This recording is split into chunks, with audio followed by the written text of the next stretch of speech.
the things in India is that you're constantly confronted by the poverty around you, and it's visible.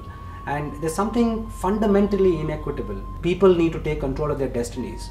But at the same time, people must be given the tools to be able to take control of their destinies. I've been the beneficiary of markets. I've been at the receiving end of being in the formal markets for 10 years of my life in my career in banking. It's astonishing to me to think that we cannot take the possibilities of that same market and make it work for the poor.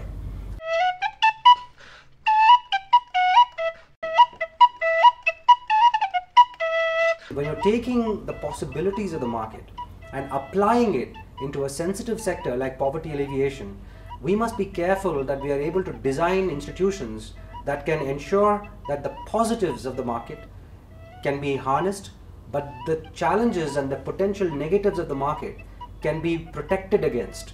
The simple way for us to address this duality was to separate the head and the heart. So given that, we said we can have a not-for-profit holding company which could become, in some sense, not only the promoter of say the microfinance institution, but also the conscience keeper in some sense of where this microfinance institution would eventually go. The funding that we got, the mezzanine round of money that we got from Michael and Susan Dell Foundation was the turning point in our vision for Janalakshmi, because that gave us the fuel to be able to actually roll this out onto the ground, to go beyond just being a laboratory to actually becoming a real operating company with multiple branches in many cities and so on. Philosophically, where MSDF is coming from, which is how do you support a market-driven approach to solutions and yet at the same time acknowledge that there's an enormous amount of innovation that needs to take place, and that innovation is going to come with its perils. It's not going to be a clean path, and that they, as the early stage investor in this, need to actually be there to handhold us while we had and hit the air pockets of our own journey.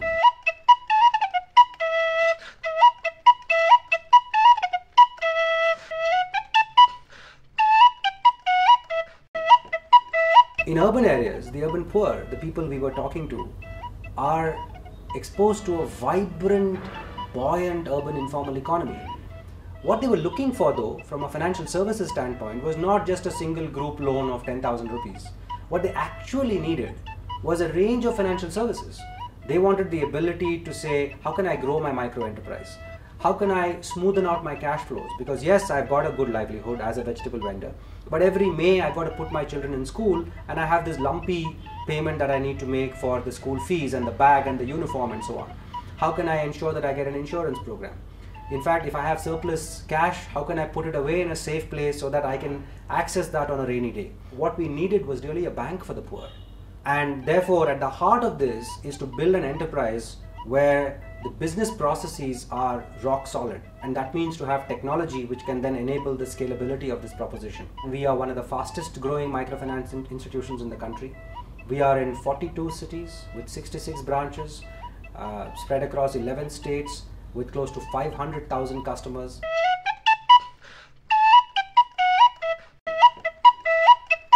We've had the luxury of stepping back and saying, let's go back to the original premise of the holding company, which is not only to be the conscience keeper of the operating company, but also to then say, what is it that we need to understand about urban inclusion, which cannot be done just by market forces.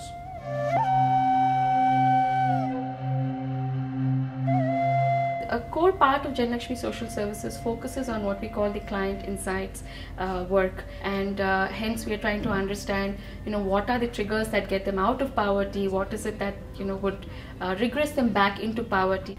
And the last of it is a client analytics group, which is to say, as we acquire customers, we're learning more and more about these customers.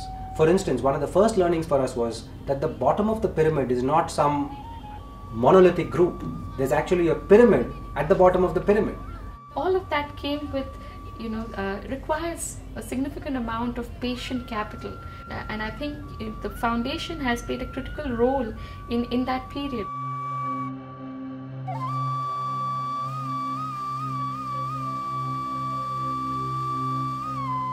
Carpenter का काम करता हूँ, 15 से 20 हज़ार मेरा महीने का होता है। बाकी गरीबों के लिए तो खाना खाने का भी मुश्किल है, तो घर तो बनाना वो दूर की बात है। We went to these customers to say, okay, what are your assets? What are your aspirations? And we discovered that 70 to 80% of them didn't have their own homes. And this is fundamental. And again, our instinctive approach was to say, why would the market not work? So now Janadhar has followed a similar trajectory as Janalakshmi. The first project, Janadhar Shubha, we finished the first phase of the first project, which is about 360 units. Totally we'll have about 1200 units.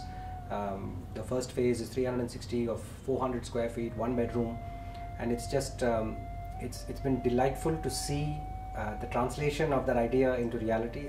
वहाँ एक तो school का है, primary health care का है, shopping complex है, वो है, तो एक अपना घर अपना ही होता, खुशी तो होती है, उसकी कोई सीमा नहीं होती खुद के घर का। The way in which we've designed this and the support that we've had from MSDF is to say, eventually the stakes that we have in these operating companies will come back to us in the form of dividends, in the form of returns, and these returns cannot go out to anyone. So all of the monies, all of these surpluses and the share of the returns from these operating companies that accrues to the holding company will be available as funds to deploy back into addressing the challenges of urban inclusion, which was about saying how can we holistically improve people's lives but use financial services as one of the conduits or the means to get there. So it was about building people's institutions.